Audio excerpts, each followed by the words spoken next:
Hello friends, Rama mathematics classes में आपका स्वागत है। देखिए फ्रेंड्स, आज बायोलॉजी का चौथा पार्ट को देखने के प्रयास करते हैं। देखिए, इस पाठ में मानव शरीर के महत्वपूर्ण तथ्य को देखते हैं। देखिए, मानव शरीर में जितना बायोलॉजी का पाठ बनता है उसको देखते हैं। देखिए, चलिए देखते हैं। देखिए, पहला है मानव शरीर का सबसे बड़ा अंग है। मानव शरीर का सबसे बड़ा अंग है तो क्या है? तो त्वचा है। क्या है? तो त्वचा है। मानव शरीर का सबसे बड़ा अंग क्या है? तो त्वचा है। मानव शरीर सबसे बड़ी ग्रंथि, मानव शरीर की सबसे बड़ी ग्रंथि क्या है? तो यकृत है। क्या है? तो यकृत है। सबसे छोटी ग्रंथि, सबसे छोटी ग्रंथि क्या है? तो पिट्यूटरी ग्रंथि है। सबसे छोटी ग्रंथि क्या है? तो पिट्यूटरी ग्रंथि है। सबसे बड़ी अंतःस्रावी ग्रंथि है। सबसे बड़ी अंतःस्रावी ग्रंथि तो थायराइड ग्रंथि। क्या है? तो थायराइड ग्रंथि है। सबसे बड़ी हड्डी, तो सबसे बड़ी हड्डी क्या है? तो फीमर है। क्या है? तो फीमर है। सबसे बड़ी हड्डी क्या है? तो फीमर है। सबसे छोटी हड्डी, सबसे छोटी हड्डी स्टेप्स है। क्या है? तो स्टेप्स है। सबसे छोटी हड्डी क्या है? तो स्टेप्स हैं। सबसे बड़ी पेशी कौन है? तो सबसे बड़ा पेशी कौन है? तो ग्लूटियस मैक्सिमियस, ग्लूटियस मैक्सिमियस है। क्या है? ग्लूटियस मैक्सिमियस है। सबसे अधिक पुनरुद्भवन क्षमता वाला अंग कौन है? कहने का मतलब वह कौन सा अंग है जो अधिक क्षमता वाला पुनर्निर्माण कर सकता है? तो यकृत है। कौन है? तो यकृत है। चलिए आगे देखते हैं। यकृत है। सबसे कम पुनरुद्भवन वाला अंग कौन है? पुनरुद्भवन वाला अंग कौन है? तो मस्तिष्क कोशिका है। कौन है? तो मस्तिष्क कोशिका है। कौन है? तो मस्तिष्क कोशिका।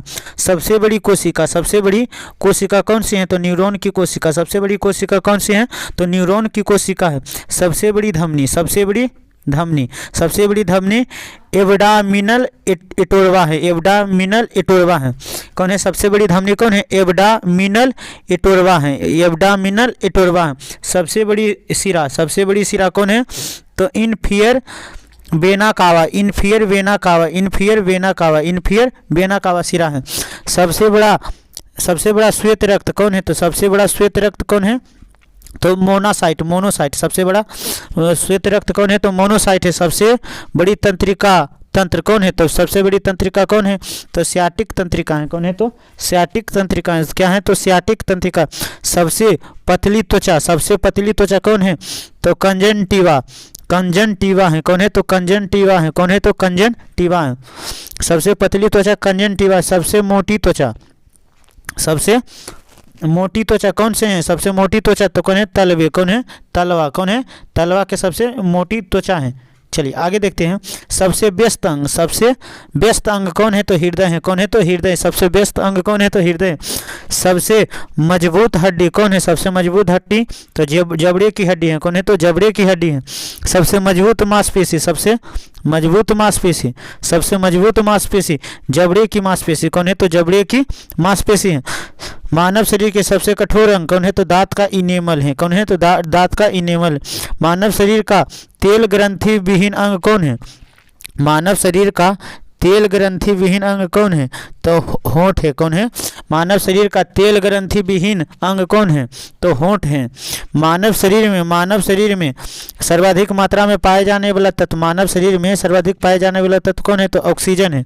सबसे कम तत्व पाए जाने वाला कौन है? तो मैग्नीज है। कौन है? मैग्नीज। मानव शरीर में कुल कितने हड्डी होते हैं? अस्थि होते हैं। तो कितने होते हैं? 200, 206। कितना होता है? तो 206 होता है। नवजात शिशु में कुल कितने हड्डी होते हैं? तो 299। करने का मतलब ऑप्शन रहेगा 300। कितना? तो 300 रहेगा। चलिए आगे देखते हैं। आगे हैं क्रेनियल तंत्रिकाओं की संख्या होती है। क्रेनियल तंत्रिकाओं की संख्या होती है। क्रेनियल तंत्रिकाओं की संख्या कितनी होती है? तो 12 जोड़ी। क्रेनियल तंत्रिकाओं की संख्या कितनी होती है? तो 12 जोड़ी होती है। क्रेनियल तंत्रिकाओं की संख्या कितनी होती है? तो 12 जोड़ी होती है। स्पाइनल तंत्रिकाओं की संख्या कितनी होती है? तो 31 जोड़ी होती है। कितनी होती है? तो 31 जोड़ी होती है। कर्ण अस्थियों में तो कान में कितने अस्थि होती हैं? तो 6 अस्थि होते हैं। कितने होते हैं? तो 6 अस्थि। मानव मस्तिष्क का भार, मानव मस्तिष्क का भार कितना होता है? तो 1400 ग्राम होता है। कितना होता है? तो 1400 ग्राम होता है। 1400 ग्राम होता है। इस स्त्री के गर्भाशय का भार जिसने बच्चा को जन्म नहीं दिया हो उसका कितना ग्राम होता है? तो 50 ग्राम होता है। कितना होता है? तो 50 ग्राम। स्त्री के गर्भाशय का भार जिसने बच्चा ने जन्म नहीं दिया तो कितना होता है? तो 50 ग्राम होता है। स्त्री के गर्भाशय का भार जिसने बच्चा को जन्म दिया हो उसका कितना होगा? तो 100 ग्राम होगा। किसका कितना होगा? तो 100 ग्राम होगा। कितना होगा? तो 100 ग्राम होगा। मानव गुर्दे का भार, मानव गुर्दे का भार कितना होता है? तो 150 ग्राम होता है। 150 ग्राम। मानव हृदय का भार, गुर्दा के तो किडनी का भार कितना होता है? तो किडनी का भार 150 ग्राम, 140 ग्राम तक होता है। लेकिन हृदय का भार 150 ग्राम, 350 ग्राम होता है। कितना होता है? तो 350 ग्राम होता है। मानव शरीर में बालों की संख्या, मानव शरीर में बालों की संख्या 50 लाख होती है। कितना? लगभग 50 लाख। मानव शरीर में बालों की संख्या कितना होती है? लगभग 50 लाख होती है। मानव हृदय में कोष्ठ की संख्या कितनी होती है? तो 4 होती है। कितनी होती है? तो 4। मानव शरीर के भीतर रक्त परिवहन काल होता है, मानव शरीर के भीतर रक्त परिभ्रमण काल होता है लगभग 23 सेकेंड, लगभग 23 सेकेंड है। कितना? लगभग 23 सेकेंड। मानव हृदय में रक्त पंप की क्षमता होती है, मानव की हृदय में रक्त पंप की क्षमता 4.5 लीटर पर मिनट, 4.5 लीटर पर मिनट, 4.5 लीटर पर मिनट, 4.5 लीटर पर मिनट होती है। चलिए आगे देखते हैं। मानव शरीर में जल की मात्रा कितनी होती है? तो 65%। कितनी होती है? तो 65% होती है। मानव शरीर में रक्त नलिकाओं की कुल कितनी लंबाई होती है? मानव शरीर में रक्त नलिकाओं की कुल कितनी होती हैं? तो 96,000 किलोमीटर होती है। कितना होते हैं? तो 96,000 किलोमीटर होती हैं। चलिए आगे देखते हैं। चलिए आगे हैं, देखिए आज मानव शरीर के बारे में पूरा जान ही लेते हैं। चलिए देखिए मानव फेफड़ा का आंतरिक क्षेत्रफल, मानव फेफड़ा के आंतरिक क्षेत्रफल कितना होता है? तो कितना होता है? 93 वर्ग मीटर। कितना? 93 वर्ग में। मानव फेफड़ा का आंतरिक भाग 93 वर्ग मीटर होता है। मानव में पाए जाने वाले दांतों की कुल कितनी संख्या होती है? तो कितना होते हैं? तो कितना होता है? तो 32 होता है। सबसे अंत में निकलने वाला दांत को क्या कहते हैं? अकल दांत कहते हैं। क्या कहते हैं? अकल दांत। अवयस्क दंत सूत्र होता है। ये अवयस्क दंत सूत्र होता है। अवयस्क दंत सूत्र होता है 21-20 बटा 21-20। तो कितना होता है? तो 20 होता है। वयस्क दंत सूत्र होता है, वयस्क दंत सूत्र होता है 21-23 बटा 21-23 के तो 32 होता है। चलिए आगे देखते हैं। आगे है मानव शरीर में रक्त का कुल आयतन, मानव शरीर में रक्त का कुल आयतन 5.6 लीटर होता है। मानव शरीर में रक्त का कुल आयतन कितना होता है? तो 5.6 लीटर होता है। 5.6 लीटर होता है। मानव शरीर का रक्तचाप होता है, मानव शरीर का रक्तचाप होता है 120/80 mmH, 120/80 mmH, 120/80 mmH। मानव में लाल रक्त कणों की संख्या होती है तो 5 से 5.5 मिलियन क्यूब एम। और स्त्री में कितना होते हैं? तो 4.5 से 5 मिलियन क्यूब होती हैं। लाल रक्त कणों का जीवन काल होता है तो 120 दिन होता है। कितना होता है? तो 120 दिन होता है। क्या होता है? तो 120 दिन होता है। श्वेत रक्त कणों का जीवन काल कितना होता है? तो 2 से 5 दिन होता है। कितना होता है? तो 2 से 5 दिन होता है। सर्वदाता रक्त समूह होता है तो कितना होता है? सर्वदाता रक्त समूह O होता है। सर्वग्राही रक्त समूह AB होता है। कौन होता है? AB होता है। सामान्य शरीर तापक्रम होता है, सामान्य शरीर तापक्रम होता है तो 98.4 फ़ारेनहाइट, 98.4 फ़ारेनहाइट। केल्विन पैमाने पर मानव शरीर का ताप कितना होता है? तो 310 केल्विन, 310 केल्विन। सेल्सियस पैमाने पर मानव शरीर का तापक्रम होता है तो 37 डिग्री सेंटीग्रेड होता है। चलिए आगे देखते हैं। रक्त प्लेटलेट्स काउंट 2 लाख से 4 लाख प्रति क्यूब mm होता है। हीमोग्लोबिन प्रतिशत होता है तो हीमोग्लोबिन प्रतिशत होता है 14 से 16 ग्राम 100 सीसी, 16 ग्राम 100 सीसी। लेकिन महिला में 12 से 14 ग्राम 100 सीसी। कहने का मतलब है अगर जो किसी व्यक्ति में 14 से 16 ग्राम 100 सीसी के अंदर हीमोग्लोबिन नहीं है तो वह बीमार है। अगर जो 12 से 14 ग्राम किस में? तो महिला में होगा। कहने का मतलब 100 सीसी में हीमोग्लोबिन कितना होना चाहिए, तो 14 ग्राम होना चाहिए। अब महिला में 14 से 16 होना चाहिए, पुरुष में 12 से 14 होना चाहिए। श्वसन दर होती है तो 16 से 20 प्रति मिनट, 16 से 20 प्रति मिनट, 16 से 20 प्रति मिनट होती हैं। समान हृदय स्पंदन दर, समान हृदय स्पंदन दर 72 से 75 प्रति मिनट होता है, 72 से 75 प्रति मिनट होता है। गैस्ट्रिक जूस का पीएच मान, कहे तो गैस्ट्रिक जूस का पीएच मान कितना होता है, 1.4 होता है। कहने का मतलब जठर अम्ल रस का पीएच मान 1.4 होता है। मूत्र का पीएच मान कितना होता है, तो 6 होता है। मूत्र का पीएच मान कितना होता है, तो 6 होता है। रक्त का पीएच मान कितना होता है, तो 7.4 होता है, 7.4 होता है। मानव शरीर में उपस्थित कुल तत्व कितना होता है, मानव शरीर में उपस्थित कुल तत्व कितना होता है, तो 24 होता है। कितना होता है, तो 24 होता है। कितना होता है, 24 होता है। मानव शरीर में अस्थि संधियों की कुल संख्या कितना होता है, तो 100 होता है। कितना होता है, तो 100 होता है। चलिए आगे देखते हैं। प्रतिदिन मानव शरीर द्वारा उत्तेजित जल की मात्रा कितना होता है, तो 2 से 6 लीटर होता है। कितना होता है, तो 2 से 6 लीटर होता है। मानव की स्रव्यता सीमा 20 से 20 हर्ट्ज होती है, 20 से 20 हजार हर्ट्ज होती है मानव शरीर की स्रव्यता सीमा। चलिए आगे देखते हैं।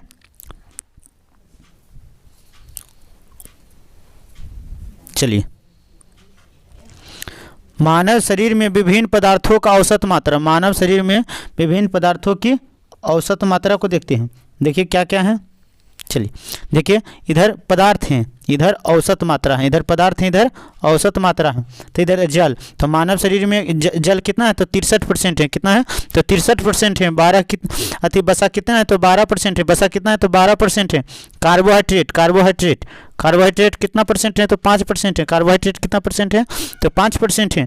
लेकिन प्रोटीन कितना परसेंट है, तो 17% है। खनिज लवण एवं विटामिन कितना है, तो 7% है। खनिज लवण एवं विटामिन कितना है, तो 7% है। चलिए आगे देखते हैं। आगे हैं मानव शरीर में विभिन्न तत्वों का औसत मात्रा। चलिए तो ऑक्सीजन कितना है, तो 65% है। ऑक्सीजन मानव शरीर में सबसे ज़्यादा कौन तत्व है, तो ऑक्सीजन है। उसके बाद कौन सी है, कार्बन कितना है, तो 18% है। उसके बाद हाइड्रोजन कितना है, तो 10% है। और फिर नाइट्रोजन कितना है, तो 3% है। और कैल्शियम तो 2% है। कैल्शियम कितना है, तो 2% है। कैल्शियम 2% है। और फास्फोरस 1% है। और पोटेशियम 0.35% है। और सल्फर 0.25% है। सोडियम 0.15% है। क्लोरीन 0.15% है। तांबा 0.05% है। और मैग्नीशियम 0.004% है। और देखिए अन्य है 0.046% पाया जाता है। चलिए आगे देखते हैं। आगे हैं मुख के द्वारा लेने वाले गर्भ निरोधक गोली निरोध करते हैं। मुख द्वारा लेने वाले गर्भ निरोधक गोली निरोध करते हैं। तो अंडोत्सर्जन का बच्चों का लिंग निर्धारण होता है तो पिता के गुणसूत्र से। मनुष्य में गर्भकाल अवधि होता है तो 9 महीना होता है। पुरुष की नसबंदी को कहा जाता है तो बैकेक्टोमी कहते हैं। क्या कहते हैं, बैकेक्टोमी कहते हैं। पुरुष के नसबंदी को बैसेक्टोमी कहते हैं। क्या कहते हैं, बैसेक्टोमी कहते हैं। स्त्री के नसबंदी को ट्यूबेटोमी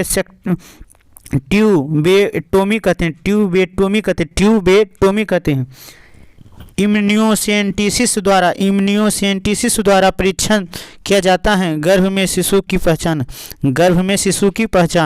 प्रथम प्रखनली शिशु का नाम क्या था, तो लुईस था। प्रथम प्रखनली शिशु का नाम लुईस था। टेस्ट ट्यूब बेबी का परिघटना निरूपित करते हैं। निषेचन बाह्य विकास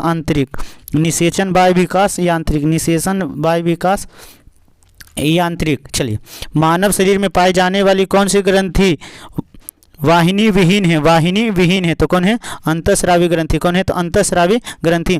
वाहिनी विहीन ग्रंथि के स्राव को कहते हैं वाहिनी विहीन ग्रंथि स्राव को कहते हैं हार्मोन कहते हैं। क्या कहते हैं? तो हार्मोन कहते हैं। वाहिनी विहीन ग्रंथियों के स्राव को कहते हैं तो हार्मोन कहते हैं। अंतःस्रावी ग्रंथियों को अन्य किस नाम से जाना जाता है? तो वाहिनी विहीन ग्रंथि, वाहिनी विहीन ग्रंथि। अंतःस्रावी ग्रंथियों को अन्य किस नाम से जाना जाता है? वाहिनी विहीन ग्रंथि। मानव शरीर में किस ग्रंथि को मास्टर ग्रंथि कहते हैं? तो पीयूष ग्रंथि को मास्टर ग्रंथि। मानव शरीर की सबसे छोटी ग्रंथि तो पिट्यूटरी ग्रंथि है। मानव शरीर के सबसे महत्वपूर्ण ग्रंथि कौन से? तो पैनक्रियाज है। कौन है? तो पैनक्रियाज है। कौन है? तो पैनक्रियाज है। पिट्यूटरी ग्रंथि कहाँ अवस्थित है? तो मस्तिष्क में। कहाँ? तो मस्तिष्क में। वृद्धि हार्मोन स्रावित होते हैं तो पिट्यूटरी ग्रंथि से। पिट्यूटरी ग्रंथि से। किस ग्रंथि से? तो पिट्यूटरी ग्रंथि से होता है। ऑक्सीटोसिन हार्मोन स्रावित करने वाले ग्रंथि हैं। ऑक्सीटोसिन हार्मोन स्रावित करने वाला ग्रंथि है तो पीयूष ग्रंथि है। कौन है? तो पीयूष ग्रंथि है। पीनियल ग्रंथि स्थित होता है। पीनियल ग्रंथि कहाँ पाया जाता है? तो मस्तिष्क में पाया। कहाँ पाया जाता है? तो मस्तिष्क में पाया जाता है। कौन सी अंतःस्रावी ग्रंथि, कौन सा अंतःस्रावी ग्रंथि पीयूष ग्रंथि से स्वतंत्र कार्य करता है? तो पराबट्टू, पराबट्टू, पराबट्टू, पराबट्टू। मानव शरीर में सबसे बड़ी अंतःस्रावी ग्रंथि कौन है? मानव शरीर में सबसे बड़ी अंतःस्रावी ग्रंथि अवटू ग्रंथि है। कौन? अवटू या थायराइड ग्रंथि। मानव शरीर में सबसे बड़ी अंतःस्रावी ग्रंथि कौन? थायराइड ग्रंथि। मानव शरीर की सबसे बड़ी ग्रंथि यकृत ग्रंथि है। कौन है? यकृत ग्रंथि। कौन सी ग्रंथि अशुस्रावित करती है? कौन सी ग्रंथि अशुस्रावित कर? लाइक्रीमल है। कौन है? तो लाइक्रीमल है। कौन है? तो लाइक्रीमल है। कौन सी ग्रंथि वृद्धावस्था में लुप्त हो जाती हैं? कौन सी ग्रंथि वृद्धावस्था में लुप्त हो जाती हैं? तो थाइमस। कौन होता है? थाइमस। कौन है? थाइमस हो जाती है। आयोडीन की कमी से कंठ रोग किस ग्रंथि की अवृद्धि होती है? अवृद्धि तो थायराइड। कौन? तो थायराइड। किनका वृद्धि हो जाती है? तो थायराइड का वृद्धि हो जाती है। चलिए आगे देखते हैं। थायराइड ग्रंथि से थायरॉक्सिन स्रावित करने के लिए उत्तेजित करने वाला अंतःस्रावी हार्मोन TSH होता है। कौन होता है? तो TSH होता है। कौन होता है? तो TSH हार्मोन होता है। TSH हार्मोन होता है। चलिए आगे देखते हैं। चलिए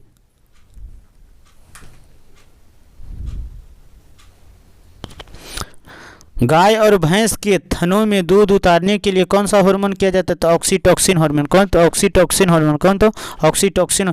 जंतु में पाए जाने वाले मुख्य ग्रंथि हैं तो श्वेत ग्रंथि। कौन है? श्वेत ग्रंथियाँ। तो श्वेत ग्रंथियाँ स्तनियों के बीच में पसीने की ग्रंथि हैं। स्तनियों की त्वचा में पसीने की ग्रंथि है। श्वेत ग्रंथि क्या है? श्वेत ग्रंथि क्या है? तो स्तनधारियों के त्वचा में पसीने की ग्रंथि हैं। पसीने की ग्रंथि है। लाइक्रोमाइल ग्रंथि तो नेत्र में पाई जाने वाली ग्रंथि। लाइक्रोमाइल ग्रंथि को क्या है? तो नेत्र में पाई जाने वाली ग्रंथि है। तो सैरूमिनस ग्रंथि तो स्तनधारी के कर्ण गुहा में मोम समान पदार्थ का स्राव करने वाली ग्रंथि हैं। चलिए आगे देखते हैं। आगे हैं अबल्यूनस ग्रंथि। क्या है? तो अबल्यूनस ग्रंथि मनुष्य के आहार नाल में पाए जाने वाली ग्रंथि जिसमें विषैले द्रव पदार्थ का स्राव होता है। विषैले द्रव पदार्थ का स्राव होता है तो किससे? तो अबल्यूनस ग्रंथि से। वसा ग्रंथि तो स्तनधारी की त्वचा में पाए जाने वाली ग्रंथि होती है। कॉपर ग्रंथि तो स्तनधारी के नर जननांग में सहायता ग्रंथि है। प्रोस्टेट ग्रंथि स्तनधारी के जननांग में सहायक ग्रंथि हैं। चलिए आगे देखते हैं। यूट्रिकुलर ग्रंथि कीटों तथा तिलचट्टों के मादा जननांग में पाए जाने वाली ग्रंथि। श्लेषम ग्रंथि मेढक की त्वचा में म्यूकस का स्राव करने वाली ग्रंथि। वर्नस के सेरुकी प्राणी के न्यूडमस में पाए जाने वाली ग्रंथि है। पैरोटिड ग्रंथि शेक मेढक में पाए जाने वाली ग्रंथि है। बारलोथियन ग्रंथि तो स्तनधारियों के मादा जननांग में काउंटर के समान पाए जाने वाली ग्रंथि है। पैरिनियल ग्रंथि खरगोश में पाए जाने वाली गंध ग्रंथि है। देखिए आगे देखते हैं। फैली ग्रंथि तो तिलचट्टे के जननांग में पाए जाने वाली ग्रंथि हैं। कोलेट्रियल मादा तिलचट्टे के जननांग में पाए जाने वाली ग्रंथि हैं। फीमोले ग्रंथि, फीमोले ग्रंथि सरीसृप के जननांग में पाए जाने वाली ग्रंथि हैं, जननांग में पाए जाने वाली ग्रंथि हैं। स्तनी ग्रंथि, स्तनी ग्रंथि, स्तनी ग्रंथि तो स्तनियों में दूध स्राव करने का ग्रंथि है। चलिए आगे देखते हैं। किसकी क्रूंसिका के कारण, किसकी क्रूंसिका के कारण मानव शरीर में मिक्सडीमा होती है, मिक्सडीमा होती है तो अपटू ग्रंथि, किसके तो अपटू ग्रंथि। किसको अंतःस्रावी तंत्र का पेसमेकर कहा जाता है, किसको अंतःस्रावी तंत्र का पेसमेकर कहा जाता है तो थायरॉक्सिन को, किसको तो थायरॉक्सिन को। आयोडीन युक्त हार्मोन है, आयोडीन युक्त हार्मोन है तो थायरॉक्सिन है, कौन है तो थायरॉक्सिन है।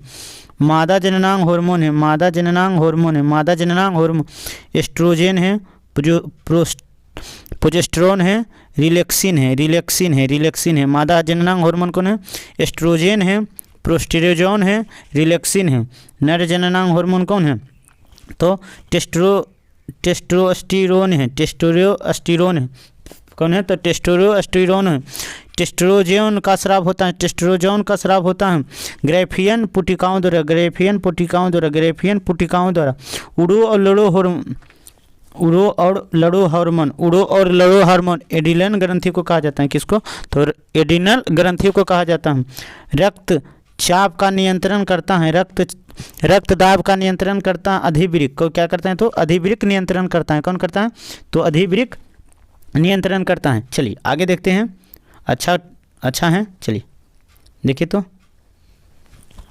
जीवन रक्षक हार्मोन स्रावित होता है, जीवन रक्षक हार्मोन स्रावित होता है, जीवन रक्षक हार्मोन स्रावित होता है क्या हम तो जीवन रक्षक हार्मोन स्रावित होता है एडिनल ग्रंथि से, जीवन रक्षक हार्मोन स्रावित होता है तो एडिनल ग्रंथि से। कौन सी ग्रंथि सेक्स हार्मोन का स्राव करता है, कौन सी ग्रंथि सेक्स हार्मोन का स्राव करता है तो एड्रिनल ग्रंथि, कौन है तो एड्रिनल ग्रंथि, एड्रिनल ग्रंथि सेक्स हार्मोन का स्राव करता है। कौन सी ग्रंथि मानव शरीर में अंतः तथा बाह्य दोनों की तरह कार्य करता है तो अग्नाशय, कौन है तो अग्नाशय ग्रंथि, कौन है तो अग्नाशय ग्रंथि है। लैंगरहैंस द्वीपिका जो इंसुलिन का स्राव करता है वो स्थित होता है तो अग्नाशय में, कहाँ स्थित होता है तो अग्नाशय में स्थित होता है। इंसुलिन है एक प्रकार का हार्मोन है, क्या है तो हार्मोन है। किस कोशिका से इंसुलिन का स्राव होता है तो बीटा कोशिका से, किस कोशिका से इंसुलिन का स्राव होता है तो बीटा कोशिका से। कौन सी इंसुलिन निषाद के लिए उत्तरदायी है, निषाद के लिए उत्तर अग्नाशय, कौन है तो अग्नाशय है। इंसुलिन का खोज किसने किया था तो बेंटिंग और बेस्ट ने, किसने किया था बेंटिंग और बेस्ट ने, बेंटिंग और बेस्ट ने किया था, बेंटिंग और बेस्ट ने किया था। चलिए आगे देखते हैं। मानव शरीर में पेशियों की संख्या कितनी होती है तो 639 होती है, कितनी होती है 639 होती हैं। मानव शरीर के सर्वाधिक शक्तिशाली पेशी कौन है, मानव शरीर के सर्वाधिक शक्तिशाली पेशी जबड़ा है, कौन है तो जबड़ा है।